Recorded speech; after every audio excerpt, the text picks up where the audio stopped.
పూర్వాసంధ్యా ప్రవర్తతే, నిద్ర లేవాల్సిన సమయం కూడా తూర్పు దిశలో తూర్పు రేఖలు తెల్లవారుతుంటేనే నిద్ర లేవాలి మనం. 6 గంటల తర్వాత కూడా మంచం మీద ఆడదు కానీ మగాడు కానీ పడుకున్నారు అంటే ఆ ఇంట్లో శని అంతకుముందే ప్రవేశించింది, వీళ్ళకంటే ముందే. ఇక మళ్ళీ వెళ్ళదు. పిల్లలు ఎవరైనా పడుకుంటే వేరే విషయం అండి. 8 ఏళ్ల లోపు పిల్లలు, 80 ఏళ్ళు దాటిన వాళ్ళు పడుకోవచ్చండి, వాళ్ళకి మనం సమయాలు చెప్పొద్దండి. 8 ఏళ్ల లోపు పిల్లలు ఎంతో, 80 ఏళ్ళు దాటిన పెద్దలు కూడా అంతే. 2 బాలురు 2 వృద్ధుల కింద లెక్క. 80 ఏళ్ళు దాటే పెద్దవాళ్ళు అంటే వాళ్ళని చిన్నపిల్లలను చూసినట్టే చూడాలి, ఇంకేం మన నిబంధనలు వాళ్ళకి చెప్పద్దు. ఇంకా వాళ్ళు ఎలాగో అలా ఉంటారు, ఇంకా సర్దేసుకోవడమే. చిన్నపిల్లలు అంతే. 8 ఏళ్ళు దాటుతున్నాయి అంటే నేర్పాలి ఖచ్చితంగా. ఓ గిల్లేనా లేపాలి వాడిని. ఈ కాలం పిల్లలు ఇంతేనండి అంటే కుదరదండి అక్కడ. పోనీ వాళ్ళ ఉద్యోగాల కారణంగా ఇంటి నుంచి పని చేస్తున్నారు, ఏదో వాళ్ళకి పని 11, 12, 1 గంట కూడా అయిపోతుంది ఒక్కోసారి. అప్పుడైనా పడుకోమనాలి. అప్పుడు కూడా లెక్క 7 గంటల లెక్క. 7 గంటల తర్వాత మళ్ళీ లేవా. నువ్వు 1 గంట పడుకున్నావు, 8ంటికి లే, 12ంటికి పడుకున్నావు, 7ంటికి లే అని చెప్పాలి. చాలు, అంతకంటే ఇంక పడుకున్నాం కదా అని 10 వరకు పడుకుని 11ంటికి టిఫిన్ చేసి 4 గంటలకు భోజనం చేస్తే వాడు ఆరోగ్యం పాడైపోయింది మొత్తం. అంచేతనే పూర్వాసంధ్యా ప్రవర్తతే, తూర్పు రేఖలు తెల్లవారక ముందే నిద్ర లేవాలి. ముందు 5 గంటలకు లేచే లక్షణం ఉన్నవాడు జీవితంలో అన్ని విజయాలు సాధించగలుగుతాడు. ముందు ఆ లేచే లక్షణం ఒకటి ఉండాలి. అవసరమైతే మళ్ళీ పడుకుందాం, ఏ మధ్యాహ్నం కాసేపు ముందు లేద్దాం. ఉత్తిష్ట నరశార్దూల, మనుషుల్లో పెద్ద పులి లాంటి వాడు అప్పుడు శ్రేష్టతావాచికలుగా వాడేవారు. శార్దూల, సింహ, కుంజర అంటే ఏనుగు. ఈ జంతువులతో పోల్చడం కాదు, కావ్యంలో ఎందుకు వాడతారు అంటే కవి కుంజర, నరశార్దూల, నరసింహ ఇలాంటి వాటల ఉద్దేశం ఏమిటంటే జంతువుల్లో సింహం ఎలా ఉందో పరాక్రమంగా సొంతంగా నువ్వు అలా ఉండాలి. జంతువుల్లో పులి ఎలా ఉందో అది అవసరమైతే ఎవరైనా భయపడుతుంది కానీ అది భయపడుతుంది, అలాగే ఉండాలి. ఉత్తిష్ట నరశార్దూల. కర్తవ్యం దైవమాన్నికం, దైవీయమైన కర్తవ్యాన్ని దైవ ప్రార్థనతో నిద్ర లేవడంతో పాటుగా సంధ్యావందనాది కృత్యాలు, నిత్యపూజ, ధూపదీపారాధన చేయడంతో పాటుగా జీవితంలో కర్తవ్యాలు ఆ రోజు ఏం ఉన్నాయో అవి చేయడం కోసం నిద్ర లేవయ్యా అన్నారు. బడున్నా లేకపోయినా, ఉద్యోగానికి వెళ్ళినా వెళ్ళకపోయినా, వ్యాపారానికి వెళ్ళినా వెళ్ళకపోయినా, రిటైర్ అయినా కాకపోయినా కర్తవ్యాలు ఉంటాయండి, లేవా? రిటైర్ అయ్యాం కదా అని కాలకృత్యాలు మానేసామా? ఉద్యోగం లేదు కదా అని భోజనం తినడం, అన్నం తినడం మానేసామా? అంతే కదండి. అప్పుల్లో ఉన్నాం కదా అని సంసారం చేయడం మానేసామా? మానలేదే. మరి అటువంటిప్పుడు ఇవి ఉంటాయి. అంచేది ఏ స్థితిలో ఉన్నా మనిషికి కొన్ని కర్తవ్యాలు ఉంటాయి. ఆ కర్తవ్యం చేయడమే మన ఉద్దేశ్యం. అంటే మీకు సరిగ్గా విష్ణువాలయంలోకి వెళ్ళినప్పుడు, ప్రధానంగా రామాలయంలోకి వెళ్ళినప్పుడు మీరు గమనించండి, ఆంజనేయ స్వామిని గమనించండి. కరుత్మంతుడు బదులు ఆంజనేయ స్వామి ఉంటాడు రామాలయంలో. కృష్ణాలయంలోనో వెంకటేశ్వర స్వామి ఆలయం అంటే గరుడ స్వామి ఉంటాడు. సరే, ఆంజనేయ స్వామి ఎలా ఉంటాడండి? ఇలా ఉంటాడు. మనం దండం పెట్టకముందే ఆయన పెట్టేస్తాడు. నాకు ఒక్కోసారి రామాలయానికి వెళ్ళినప్పుడు సిగ్గుగా ఉంటుంది. మనం ఆంజనేయ స్వామికి దండం పెడితే మనకంటే ముందే పెట్టేసి ఉన్నాడు. ఇది ఏమిట్రా బాబు మనకంటే ముందు పెట్టేస్తున్నాడు అన్న అని ఎప్పుడో ఒకసారి అనిపించి, చేయెత్తి మ్రొక్కకుండగనే చేతులు జోడించునట్టి వేల్పువు నీవే ఎక్కడో పద్యం చెప్పాను నేను. మేము ఇంకా నీకు నమస్కారం చేయకుండానే మాకు నమస్కారం చేస్తున్నావయ్యా. మోచేతి మీద దాటితివి ఆ చారిత్రక పయోధిని అంజని తనయా. మోచేతి మీద దాటితివి ఆ చారిత్రక పయోధిని అంజని తనయ. ఇటువంటి వాడివి కాబట్టి మేము దండం పెట్టకుండానే నువ్వు దండం పెట్టేస్తున్నావు, భక్తులు కదా అని. రామభక్తుడు అంటే ఆయనకి రాముడితో సమానం. అందుకని మేము పెట్టకుండానే నువ్వు పెట్టేస్తున్నావయ్యా, నీకు తర్వాత మేము పెట్టాలో పెట్టకూడదో అర్థం కావట్లేదు. అటువంటి వాడివి కాబట్టి మోచేతి మీద దాటితివి ఆ చారిత్రక పయోధిని. అంత చరిత్ర కలిగినటువంటి పయోధిని, దక్షిణ సాగరాన్ని నీ మోచేతి మీద ఒక్కసారి ఎలా అని దూకి పారేసేవయ్యా. ఏమి సాహసం, ఏమి సాహసం. అటువంటి జీవితం నుంచి, హనుమంతుడి జీవితం నుంచి మనం ఏం నేర్చుకోవాలంటే 2 మాటలండి, కర్తవ్యం, స్మర్తవ్యం. హనుమంతుడు సుందరకాండలో ప్రవేశించిన మొదలు యుద్ధకాండలో కానీ, తర్వాత ఉత్తరకాండలో కానీ మీరు ఎక్కడైనా గమనించండి, ఆయన పాత్ర చెప్పిన పనే చేస్తాడు, అనవసరంగా వేలెట్టాడు. అది కూడా చెబితేనే చేస్తాడు, చెబితేనే చేస్తాడు. చాలామందికి ఒక అనుమానం వస్తుంది రామాయణం చదువుతూ ఉన్నప్పుడు. కాస్త సూక్ష్మ దృష్టితో చదివితే తప్పకుండా వస్తుంది. ఊరికే పారాయణ కోసం, పిల్లల కోసం, మనవడి కోసం చదివితే రాదు. అది జరగదు, ఇది జరగదు. గ్రంథాలు ఎప్పుడు జ్ఞానం కోసం చదవాలి, ఫలితం కోసం కాదు. సుగ్రీవుడికి మంత్రి కదా హనుమంతుడు, సముద్రాన్ని ఒక్క దూకులో దూకేసినవాడు కదా. అక్కడ కుంభుణ్ణి, నికుంభుణ్ణి సహా మహారాక్షసులందరినీ సంహరించినవాడు కదా. ఇటువంటి మంత్రిని దగ్గర పెట్టుకుని సుగ్రీవుడు ఎందుకండి అన్నేళ్ళు దౌర్భాగ్య దశలో ఉన్నాడు? రామచంద్రమూర్తి రావాల్సిన పని ఏమిటి? హనుమంతుడు లేడా? ఈ పాటి వాలిన హనుమంతుడు చంపలేడా? ఇక రాముడికి కష్టమవుతుంది. ఈయన నరుడు, ఆయన వానరుడు. ఈయన వానరుడే కదా, అదే జాతి కదా, కీలకాలన్నీ తెలుస్తాయి కదా ఆయువు పట్లు. ఒక్క నొక్కు నొక్కితే వాలి పోడండి. వాలి హనుమంతుడి కంటే బలవంతుడు కాదమ్మా. వాను మనోజవం మారుతతుల్య వేగం జితేంద్రియం బుద్ధిమతాం వరిష్టం. హనుమంతుడి కంటే బలవంతుడు అంతకు ముందు, ఆ తర్వాత కూడా దొరకడం మనకు కష్టం. అటువంటి వాడు వాలిని చంపడం పెద్ద సమస్య. కానీ ఎందుకు చేయలేపాడో తెలుసా? ఈ సుగ్రీవుని యొక్క అహంకారం అందుకు అడ్డమైంది. వాడి కర్మ అలా కాలింది. ఆంజనేయునికి ఒక శాపం ఏమిటి అంటే, ఆ ఋషి శాపానికి ఆయన కట్టుబడి ఉన్న తత్వం, ఆయన గురించి ఎవరైనా ఆయన బలాన్ని ఆయనకు వర్ణించి చెబితే తప్ప ఆయనకి అది స్ఫురించదు. ఎందుకు అంటే రామాయణం ఉత్తరాఖండలో ఉంటుంది మధురమైన భావన. విచిత్రంగా ఈయన చిన్నప్పుడే చాలా అలర చేసేవాడు. అక్కడ ఋషులు చాలామంది ఉన్నారు. వాళ్ళ ఇంట్లోకి వెళ్ళడం, ఆ కుండలన్నీ బగల కొట్టేయడం, ఆ గడ్డి అంతా పీకేయడం. అసలే వాళ్ళు పూరిపాకరు. ఆ గడ్డి పీకేస్తే ఏమైపోతారు? వాళ్ళు పెంచుకున్న పాదులు, ఏ తోటకూర గోంగూర అంతకంటే అవన్నీ రాగేయడం, శుభ్రంగా తినేయడం, కోతి కదా. ఇవన్నీ చాలా అలరి చేసేస్తూ ఉంటే ఋషులు పిల్లాడిని ఏమన్నా అంటే హింస అవుతుంది, తల్లి అంజనాదేవి అదుపులో పెట్టలేకపోతుంది, తండ్రి వాయుదేవుడు పెట్టకపోక సంతోషిస్తున్నాడు మా వాడిని ఆపులకే అని. ఒక్కో తండ్రి అలాగే ఉంటాడు, పెట్టకపోక సంతోషిస్తాడు మా వాడిని ఆపులకే అని సంతోషిస్తున్నాడు. ఇలా కాదు ఇది అని హనుమంతునికి ఎవరైనా ప్రత్యేకించి గుర్తు చేస్తే తప్ప ఆయన బలం గుర్తు రాకుండానుగాక అని రామాయణం ఉత్తరాఖండలో ఋషులు శాప పెడతారు. మతంగ మహర్షి చెప్పిన మాట ఇది. అది హనుమంతుడికి తెలియదు ఆ విషయం, కానీ అది అమలు జరుగుతుంది. నీకు తెలవాల్సిన పనే లేదు, ఇక్కడ అమలు జరుగుతుంది, జరిగింది. అందువల్ల జరుగుతుందని కూడా హనుమంతుడిది. కానీ ఎప్పుడూ హనుమంతుడికి తన బలం దానికి గుర్తురాలేదు. సుగ్రీవుడు నిజానికి హనుమంతుడి బలం తెలిసిన వాడు, గుర్తు చేయొచ్చు కదా. ఇక్కడే అహంకారం అండి. రాజు అయిన వాడు ఎప్పుడు తన కింద ఉన్నవాడు, యజమాని అయిన వాడు తన కింద ఉన్నవాడు ఎంత గొప్పవాడైనా వాడి బలాన్ని వాడి సామర్థ్యాన్ని అంగీకరించడం. ఇగో అంటారు దీని అహంకారం.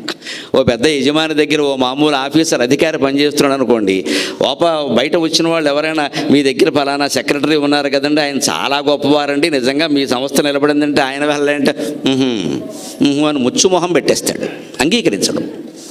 ఎందుకంటే వీడు అంగీకరిస్తే వాడు పెద్దవాడు అయిపోతాడేమో, ఈ సంస్థ లాగేస్తాడేమో అని బెంగవాడికి. సరిగ్గా ఇదే ముచ్చుమోహం, అసలే కోతి కదా ముచ్చుమోహం చెప్పేదేముంది, ఇంకా సుగ్రీవుడు అదే మొహం పెట్టాడు. హనుమంతుడు గొప్పవాడంటే ఆయనకి ఇష్టం ఉండదు. అందుకే ఎవరు చెప్పినా వినలేదు.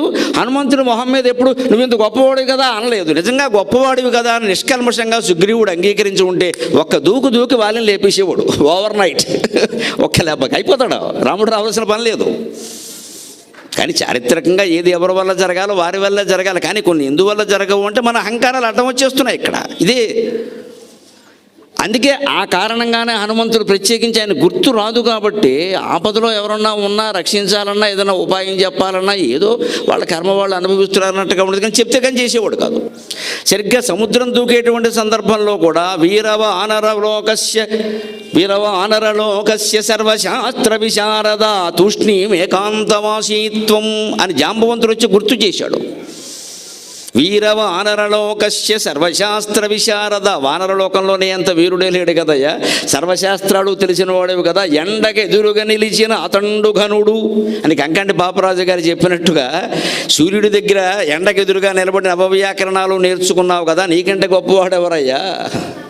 అందుకని ఇంతమంది ఇక్కడ సముద్ర లంఘనం గురించి మాట్లాడుకుంటుంటే తూష్ణీం కిం నభాషసే అలా మౌనంగా ఉంటాయా మాట్లాడుకున్నట్టు. ఓహో నేనంత బలవంతున్నా, వానరలోకంలో నేను ఒక్కడే వీరున్నా, తాత నువ్వు చెబితే కానీ నాకు తెలవలేదని లేచి ఇప్పుడు ఏం చేయమంటో చెప్పమన్నాడు.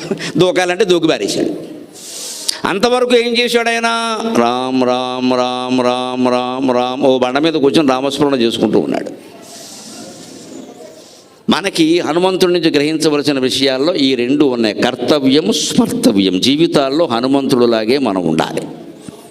నీ కర్తవ్యం ఏదో నువ్వు చేయి. ఆడదానవేనా, మగాడవేనా, తండ్రివేనా, తల్లివేనా, పిల్లాడవేనా, ఏదైనా సరే నీ కర్తవ్యం నువ్వు చెయ్యి. అంతకు మించి చెయ్యొద్దు. కలియుగంలో చాలా ప్రమాదం ఇది. మనం అందరం ఓవరాక్షన్లు చేస్తున్నాం. అసలు కర్తవ్యం చెయ్యం కూడా. చేయవలసిన పని చేయకపోవడం మనది ఒక దోషం, చెయ్యకూడని పనిలో వేలెట్టడం రెండో దోషం. వేదం ప్రకారం ఈ రెండు ఉంటాయి. విద్యుక్తాన్ని చేయకపోవడం ఒకటి, నిషేధాన్ని చేయడం ఒకటి. ఇవి తినరా అంటే ఇవి తినడు, తినకూడదే తింటాడు.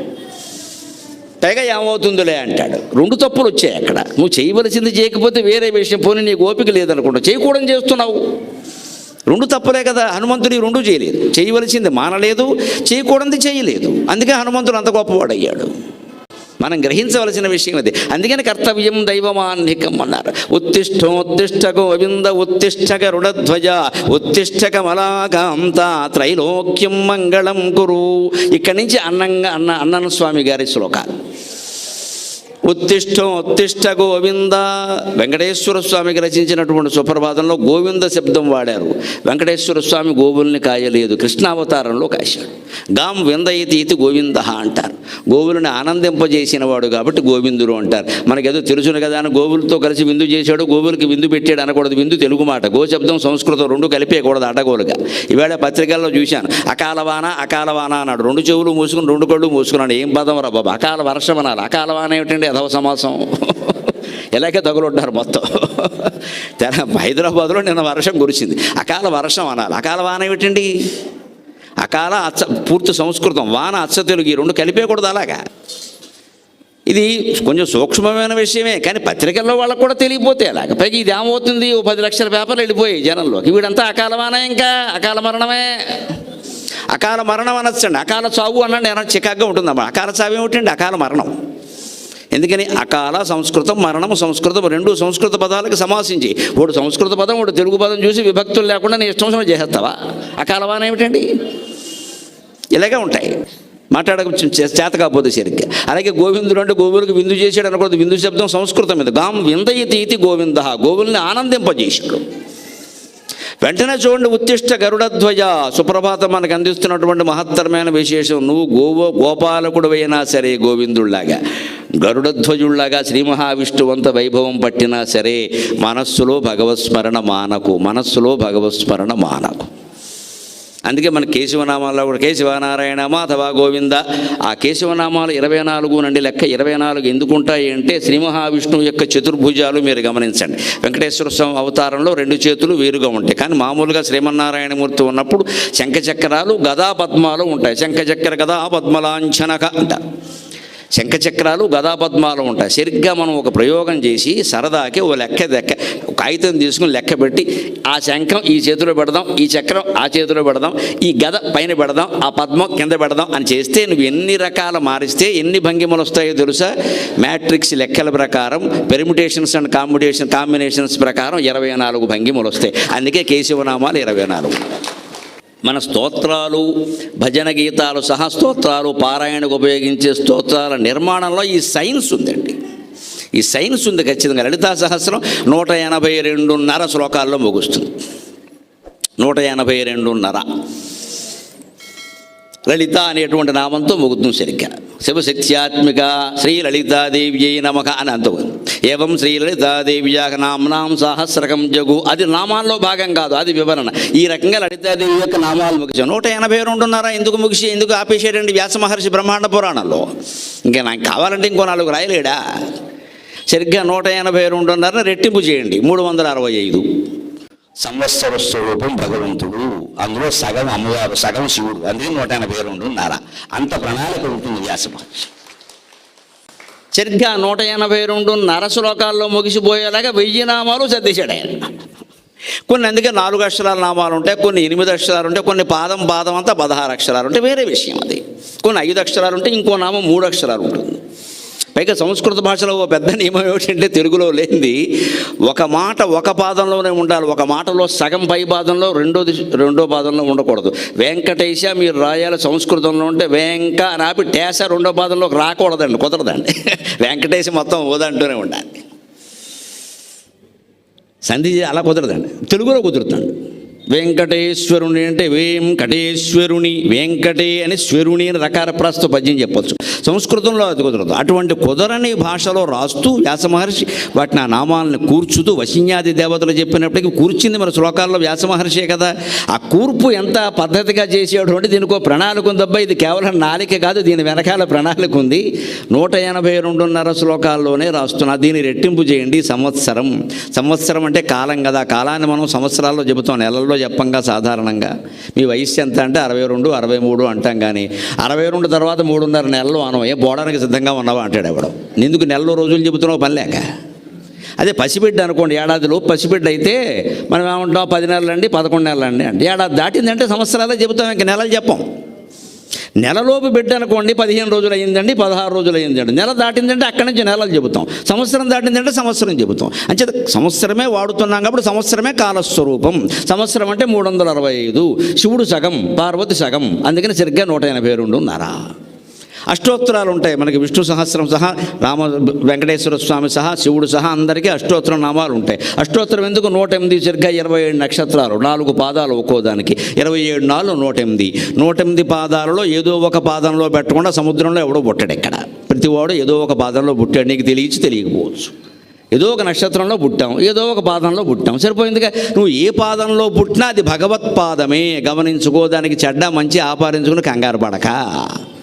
నేను స్వాతిలో పుట్టానని, నేను విశాఖ, ఎక్కడ పుట్టినా పుట్టావు కదా, ఆసుపత్రిలో పుట్టావు మహానుభావుడు. దానికి ఇంకా కంగారు పడిపోయి నాకేమవుతుందంటే, మాకేం మొహమాటలా అందరూ ఉండగానే చెబుతాం, మేము చాలా మాయగాళ్ళమమ్మా, మాకేమవుతుంది అని మీరు అడిగారంటే మీకు ఏదో అవుతుంది అని చెబుతాం ఖచ్చితంగా. నాకేం అవ్వదనే ధైర్యంతో ఉండాలి ముందు. అందుకే సుప్రభాతం. సూర్యందు భౌమ బుధవాక్పతి కావ్యసౌరి స్వర్భానుకేతు దివిషత్ పరిషత్ ప్రధానాక త్వద్దాసదాస చరమావతి దాసదాసాక శ్రీ వెంకటాచలపతే తవ సుప్రభాతం. ఈ గ్రహ దోషాల గురించి, కాలసర్ప దోషాల గురించి, రకరకాల దోషాల గురించి వీళ్ళ బాగా టీవీలు చూసి మాయలో పడిపోతున్నారే, వీళ్ళందరి కళ్ళు తెరిపించడానికే నేను విజయవాడ వచ్చి ప్రపంచం అంతా తిరుగుతా. ఈ గుడి నమ్మకాలు పోవలసిందే. అసలు ఈ కార్యక్రమాల్లో ఎవరైనా వీళ్ళు చెప్పి మిమ్మల్ని భయపెడుతున్నారంటే వెంటనే టీవీ కట్టేయండి. ఒక క్షణం చూడకండి. అసలు వాళ్ళందరూ డబ్బిచ్చి కార్యక్రమాలు పెట్టించుకుంటున్నారో, బహిరంగంగా మాట్లాడుతున్నా డబ్బిచ్చి కార్యక్రమాలు పెట్టించుకుంటున్నారు మిమ్మల్ని మాయ చేయడానికే కేవలం. నువ్వు విశాఖ నక్షత్రంలో పుట్టావా, 2వ పాదంలో పుట్టావా, ఈ వారం నీకు బాగుండదు. వెంటనే కింద విజయవాడలో ఓ నెంబరు, విశాఖపట్నంలో ఓ నెంబరు, వల్లకాట్లో ఓ నెంబరు, చివరి నెంబరే ఖాయం వాడికి మనకి. ఇద్దరం కలిసేది వల్లకాట్లోనే. మనం కంగారు పడిపోయి ఈ వారం బాగుండదు, అమ్మ నాకు అర్థం కాదు, నెలలో 3 వారాలు బాగుంది కదా, 1 వారం బాగుండకపోతే చచ్చిపోతామా? చచ్చిపోతే అంతకంటే అదృష్టం ఉందా? ఈ గొడవ లేదు కదా. ఎందుకంటే అంత భయం ప్రతిదానికి. వారం బాగుండదుట 3 వారాలు బాగుంది కదా, 1 వారం బాగుండదండి, నష్టమా? ప్రతిరోజు బాగుండాలా? వెంకటేశ్వర స్వామికి మాత్రం బాగుందా? కిందకి దగ్గర పాలు లేవు మహానుభావుడికి, పొట్టలో కూర్చున్నాడు ఆయన. ఎన్ని రోజులు ఏడ్చాడో మనకేం తెలుసు, వాళ్ళ అమ్మకి తెలుసు. మరి ఎవరికి బాగుందండి? రాముడికి బాగుందా? కృష్ణుడికి బాగుందా? 14 ఏళ్ళు వనవాసం చేశాడే రామచంద్రమూర్తి, ఆయనతో పాటు సీతాదేవి బాగుందా? పుట్టగానే జైల్లో పుట్టాడే శ్రీకృష్ణుడు, 8 ఏళ్ళు తల్లికి తండ్రికి దూరం అయ్యాడే, ఎక్కడో పెరిగాడే.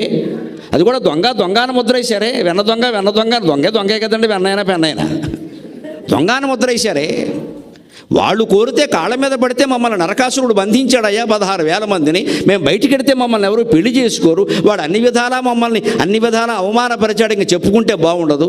మాకు ఏదో రకంగా కృష్ణుడి భార్యలని చెప్పుకునే అవకాశం కల్పించవయ్యా అంటే మహానుభావుడు 16,108 మందిని చేసుకుంటే మనం ఎటువంటి ముద్రలు వేసామండి? భగవంతుడైన కృష్ణ పరమాత్మకి మనకు అర్థం కాక, చేతకాక. ఆయనకు అవసరమా ఇంతమంది భార్యలు? ఈ రేషన్ కార్డులు ఎలాగా, గ్యాస్ కార్డులు ఎలాగా, ఆధార్ కార్డులు ఎలాగా, వీళ్ళందరికీ అద్దెళ్ళు ఎలాగా, ఎక్కడి నుంచి వస్తాయి? ఏమైనా ఆలోచించామా? అసలు 16,000 మందిని మనిషో దేవుడు ఎవరైనా చేసుకోవడం సాధ్యమేనా? అంటే దాని వెనకాల ఏదో ఉంటుంది కదా, ఆ తత్వం తెలుసుకోవాలి. కానీ 16,000 అంటే ఎలా కుదురుతుంది? ఎందుకు చేసుకుంటారండి? అదేనా టీటీడీ సామూహిక వివాహ పథకమా? పోనీ చేసుకుంటే ఏమైనా తెలంగాణలో కళ్యాణ లక్ష్మికి ఇచ్చినట్టుగా 10,000 ఏమైనా ఇస్తారా? ఏమీ ఇవ్వలేదు. ఆయనకి కన్యలను ఇచ్చారంతే. పైగా వాళ్ళు ఏమన్నా తండ్రులు వచ్చి ధారపోసిన వాళ్ళు అందరూ రాజకన్యలండి, గోపికలు కాదండి వాళ్ళు. నృపబాలల 16,000 నృపబాలల 16,000 భవనంబులలోన ప్రీతి 16,000 నృపబాలల. 16,000 భవనాల్లో, 16,000 పద్ధతులలో, 16,000 ఆచారాల్లో. ఎందుకంటే వాళ్ళు ఎవరెవరికి ఏ పద్ధతిలో ఇష్టమో అలాగే చేసుకున్నాడు. నాకు ఆకాశంలో చేసుకోవాలంటే ఆకాశంలోనే చేసుకున్నాడు. నాకు సముద్రం మధ్యలో చేసుకోవాలన్నది అలాగే చేసుకున్నాడు. నాకు రిజిస్టర్ మ్యారేజ్ అంటే రిజిస్టర్ మ్యారేజ్ చేశాడు. నాకు కరోనా పెళ్ళి 30 మంది దాటద్దంటే అలాగే చేశాడు. నాకు పెద్ద కళ్యాణ మండపం కావాలి, 10,000 మంది రావాలంటే అలాగే చేశాడు. తర్వాత ఎప్పుడో ఏకాదశి స్కంధంలో ఉద్ధవుడు అడుగుతాడు, స్వామి ఒక్కళ్ళతో సంసారం చేయలేకపోతున్నాం, చచ్చిపోతున్నాం, ఇక్కడ 16,000 మందితో ఎలా చేసేవయ్యా అని అడిగాడు. ఉద్ధవుడికి చెప్తాడు, ఎవరికే చెప్పగే అని. ఉద్ధవుడికి ఒక్కడికే చెప్పాడు. ఉద్ధవుడు నా ఒక్కడికే చెప్పాడు. అందరినీ ప్రేమించుము, ఎవరి యందు ఆసక్తి చూపించకము అన్నాడు. అది కృష్ణ ఫార్ములా.